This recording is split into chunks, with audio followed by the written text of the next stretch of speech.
कुंभ मेले का परिचय। कुंभ मेला भारत का एक प्रमुख धार्मिक और सांस्कृतिक उत्सव है, जिसे दुनिया का सबसे बड़ा आध्यात्मिक समागम माना जाता है।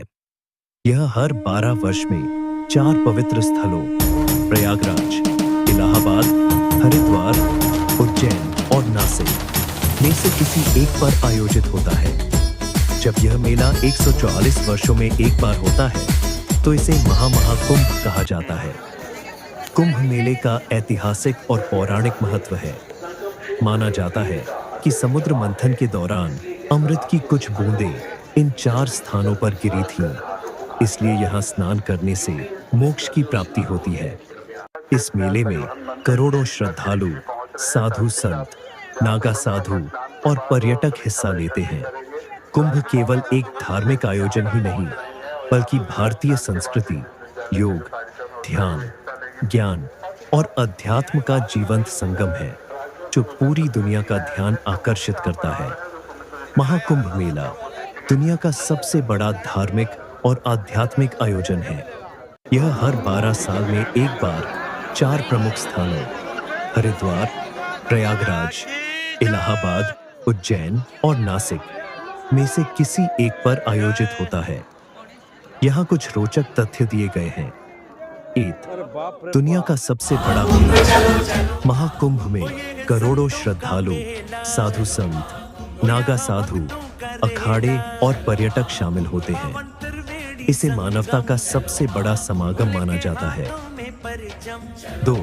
पौराणिक कथा से संबंध मान्यता है कि समुद्र मंथन के दौरान जब अमृत कलश निकला, तब देवताओं और असुरों के बीच संघर्ष हुआ।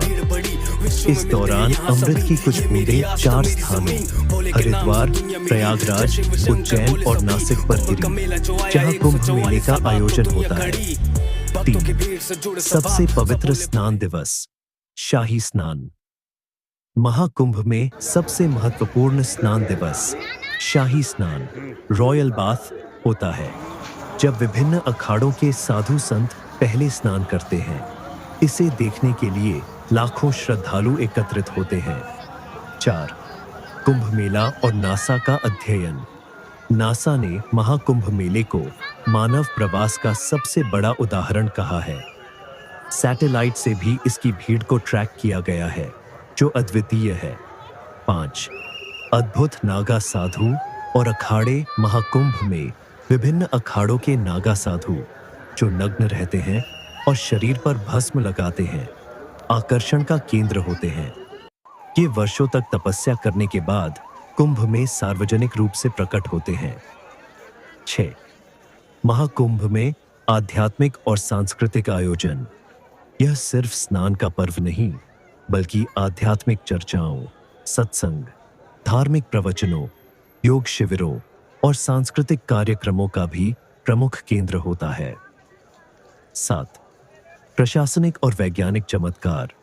इतनी बड़ी संख्या में लोगों के लिए अस्थायी नगर बसाना, स्वच्छता, चिकित्सा सुविधाएं, ट्रैफिक प्रबंधन आदि में प्रशासन और तकनीक का बेहतरीन समन्वय देखने को मिलता है।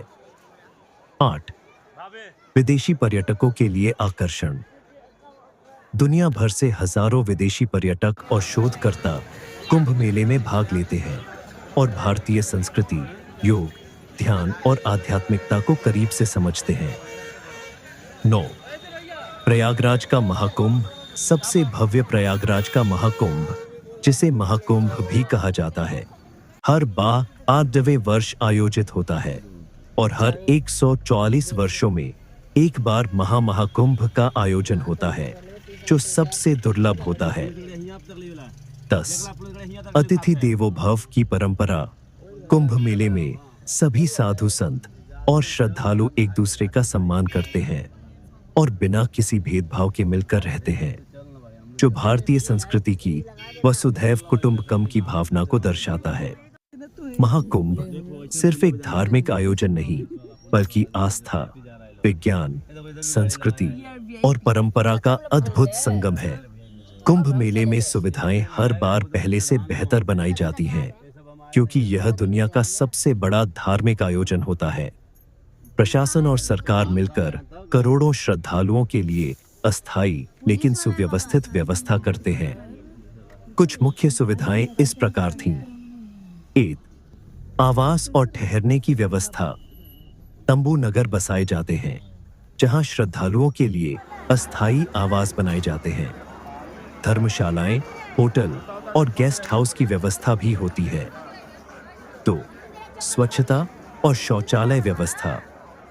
हजारों अस्थायी शौचालय बनाए जाते हैं और सफाई कर्मी लगातार इन्हें स्वच्छ रखते हैं। कचरा प्रबंधन और गंगा को स्वच्छ रखने के लिए विशेष अभियान चलाए जाते हैं। 3.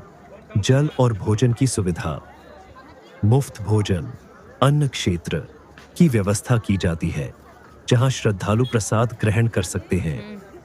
पेयजल के लिए ट्यूबवेल और वाटर टैंकर लगाए जाते हैं।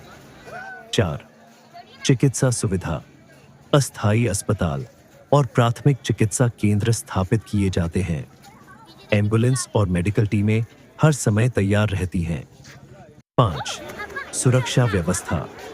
लाखों श्रद्धालुओं की भीड़ को नियंत्रित करने के लिए पुलिस, पैरामिलिट्री फोर्स और एनडीआरएफ तैनात की जाती है। सीसीटीवी कैमरे और ड्रोन से निगरानी रखी जाती है। 6. परिवहन और यातायात व्यवस्था। विशेष ट्रेनें, बसें और टैक्सियां चलाई जाती हैं। भीड़ नियंत्रण के लिए अलग-अलग मार्ग निर्धारित किए जाते हैं। 7. स्नान और घाटों की व्यवस्था। गंगा और अन्य नदियों के किनारे अस्थायी पुल और सुरक्षित स्नान घाट बनाए जाते हैं। पानी की गुणवत्ता की निगरानी की जाती है। कुल मिलाकर कुंभ मेला एक विशाल आयोजन होते हुए भी व्यवस्थाओं के मामले में काफी सुव्यवस्थित होता है, जिससे श्रद्धालु आसानी से अपने धार्मिक अनुष्ठान कर सके। महाकुंभ 2025 ने उत्तर प्रदेश की अर्थव्यवस्था में महत्वपूर्ण योगदान दिया है। हालांकि अंतिम आंकड़े अभी उपलब्ध नहीं हैं। प्रारंभिक अनुमानों के अनुसार इस आयोजन से लगभग Rs2 लाख करोड़ की आय होने की संभावना है। यह राजस्व विभिन्न क्षेत्रों से उत्पन्न हुआ है, जैसे आवास और पर्यटन, स्थानीय होटलों, गेस्ट हाउसों और अस्थायी निवास व्यवस्थाओं से लगभग Rs40,000 करोड़ की आय हुई है। खाद्य और पेय पदार्थ, पैकेज्ड फूड, पानी, बिस्कुट, जूस और भोजन से लगभग Rs20,000 की कर। तो हेलो गाइस लोग, तो ये था हमारा छोटा सा टूर। अगर आपको ये टूर अच्छा लगा तो वीडियो को लाइक एंड चैनल को सब्सक्राइब कर दो। तो क्या आप हमारी तरफ महाकुंभ गए हैं? अगर महाकुंभ गए हैं तो वीडियो को लाइक एंड चैनल को सब्सक्राइब कर दो। तो ये था हमारा छोटा सा महाकुंभ का ट्रिप। अगर आप भी गए हो महाकुंभ तो वीडियो को लाइक एंड चैनल को सब्सक्राइब कर दो। Okay bye. वैसे अगर ये वीडियो आपको थोड़ा बहुत एजुकेशनल लगे तो आप हमें कॉमेंट करके जरूर बताना। और महाकुंभ में आप भीड़ देख ही सकते हो, कितनी ज़्यादा भीड़ है, मतलब चलने की भी जगह नहीं है। मतलब आप एक जगह खड़े भी जाओगे तो आपको धक्का लग के पहुंच जाओगे। तो वैसे तो इस बार का महाकुंभ खत्म हो गया और बहुत अच्छा एक्सपीरियंस रहा हमारा। बहुत अच्छी वहाँ पे व्यवस्थाएं थे, मतलब पार्किंग भी बहुत, मतलब गाड़ी जा रही थी, बहुत कम चलना पड़ रहा था। ये जो न्यूज़ पे आ रहे हैं 50 किलोमीटर 100 किलोमीटर, ये फेक न्यूज़ हैं। तो देखो कितनी ज़्यादा भीड़ है, लेकिन तब भी पुलिस प्रबंध बहुत अच्छा है। तो चलो गाइस, अभी हम निकलते हैं, हमारे जाने का टाइम हो चुका है। तो अभी हम यहाँ पे बस का वेट नहीं कर रहे हैं, हम अपनी गाड़ी का वेट कर रहे हैं। थोड़ी गाड़ी हमारी ख़राब हो गई है तो गाड़ी ठीक करने का वेट कर रहे हैं। तो लेट्स बिगिन। तो चलो गाइस, मिलेंगे अगली वीडियो में, तब तक के लिए bye bye, tata, see you.